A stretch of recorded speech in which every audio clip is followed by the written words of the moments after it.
इसके लिए ना प्रसाद उसी के नियमानुसार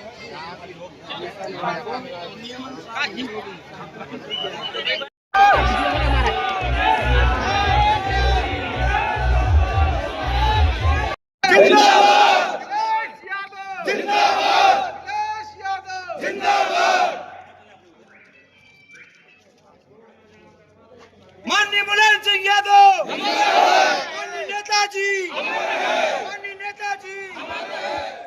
मैं अपने सांसद जी उनके बेटे का कार्यक्रम में शामिल होने आया।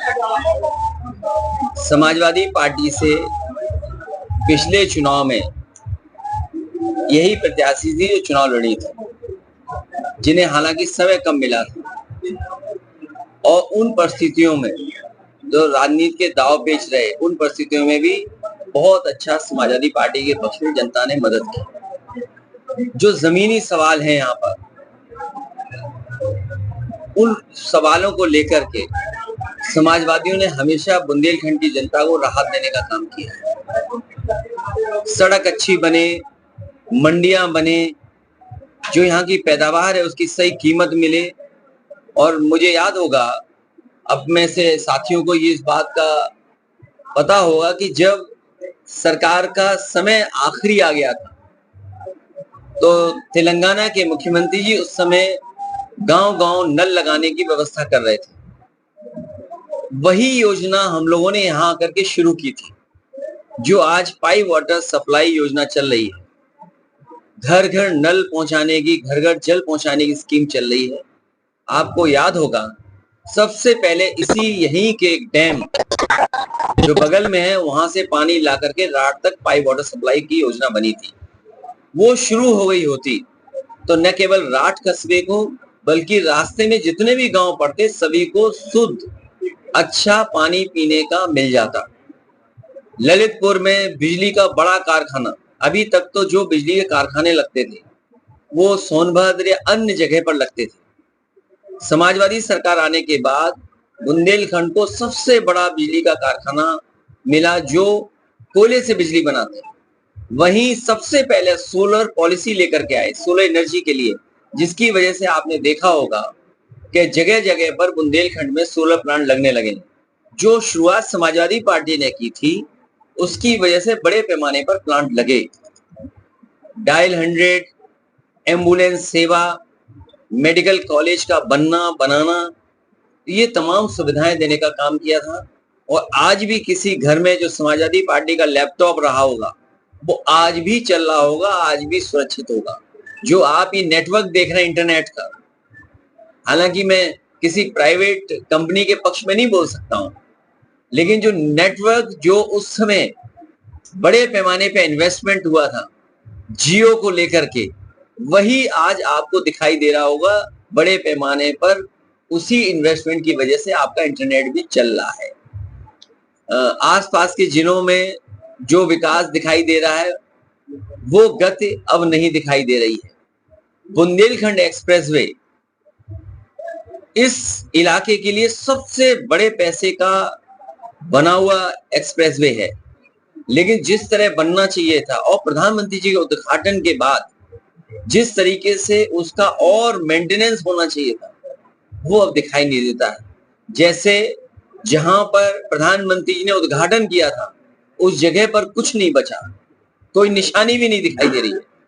अगर आप जाएं उस जगह पर जहां बड़े बड़े टेंट लगे थे, बड़े बड़े हेलीकॉप्टर उतरे थे, बड़ी रौनक पैदा हो गई थी, लेकिन उद्घाटन के बाद आज जब हम पीछे मुड़ करके देखते हैं तो कोई निशानी भी नहीं है।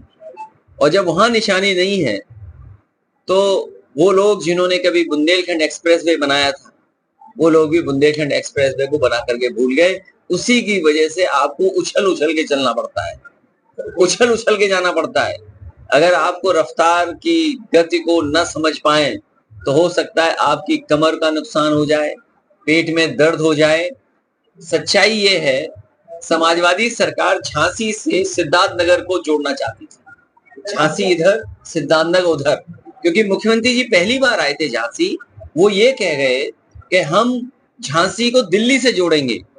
तो उस योजना के तहत उन्होंने जो समाजवादी सरकार की समय का विजन था केवल यूं टेढ़ा कर दिया, और उसका परिणाम ये हुआ कि चित्रकूट से लेकर के हमारे बिल्कुल भरतना विधानसभा में 2 लोकसभा, जहां कन्नौज और इटावा और मैनपुरी तीनों जुड़ती, वहां जाकर के ये एक्सप्रेसवे जुड़ गया।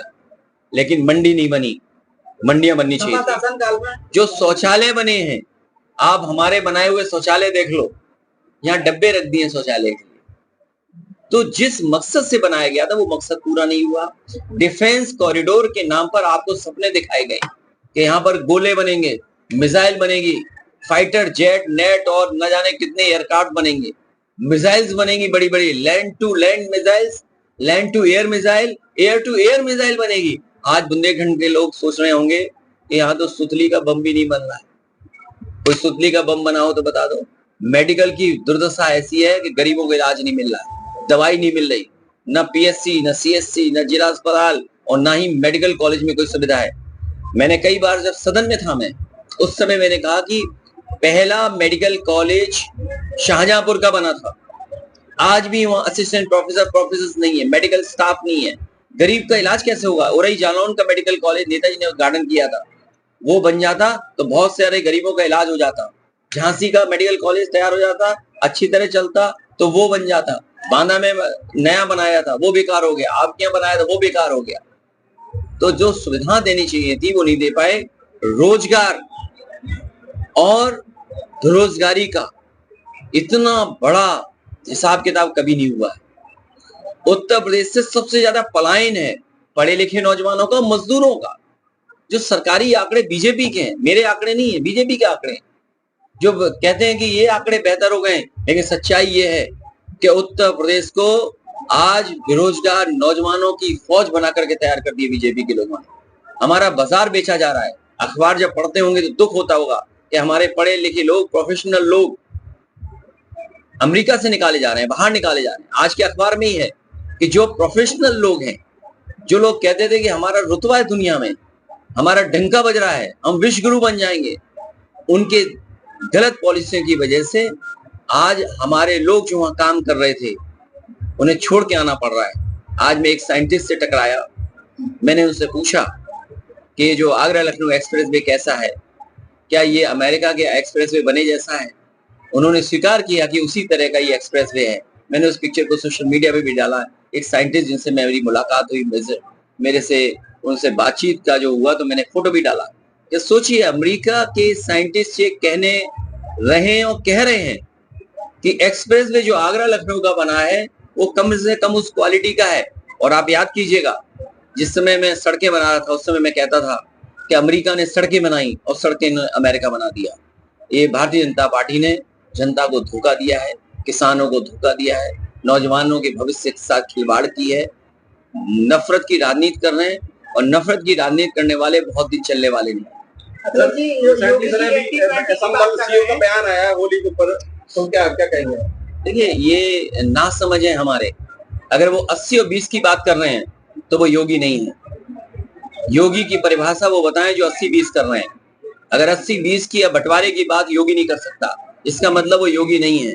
कपड़े पहनने से कोई योगी नहीं बनता है, विचार से योगी बनता है, अपने काम करने के तरीके से योगी बनता है। और अगर हम गीता का माने, जो हमारी गीता में लिखा है, उससे बड़ा धर्म की किताब कोई हमारी नहीं है। योगी वही होता है जो दुख दूसरे का समझे, दूसरे का दुख अपना समझे, वो योगी होता है।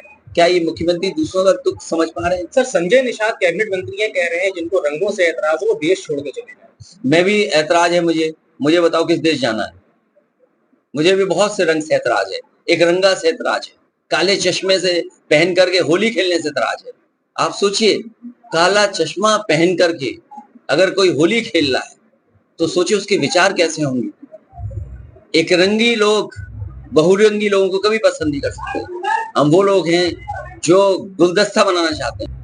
भाजपा हाई प्रोफाइल ढंग से आज भाजपा के अध्यक्षों की पूरे प्रदेश में घोषणा कर रही है। समाजवादी पार्टी की 27 को लेकर कर रही है। समाजवादी पार्टी की बहुत अच्छी तैयारी है और जो हमारे संगठन और हमें जानकारी मिलेगी उसी के माध्यम से, और जिस तरीके से भारतीय जनता पार्टी की नाकामी है, अपनी उपलब्धि नहीं बता पा रहे हैं। जो कहते थे नौकरी रोजगार दे देंगे, किसान की आय दोगुनी कर देंगे, उसका जवाब उनके पास नहीं है। महंगी बिजली का जवाब उनके पास नहीं है। जो महंगाई बढ़ रही है डीजल पेट्रोल, उसकी जवाब उनके पास नहीं है। फ्री सिलेंडर देने वालों पे जवाब नहीं है कि फ्री सिलेंडर कब मिलेगा। आने वाले समय में भारतीय जनता पार्टी ऐतिहासिक हार हारेगी। सपा सरकार में मंडियां बनाई गई थी, तो किसानों की सुविधा के लिए मंडियां बनाई गई थी। आज वो जब से समाजवादी सरकार गई है जंगल में तब्दील हो गई। इस पर वो इसलिए जंगल में तब्दील हो गई कि इन्हें कोई चिंता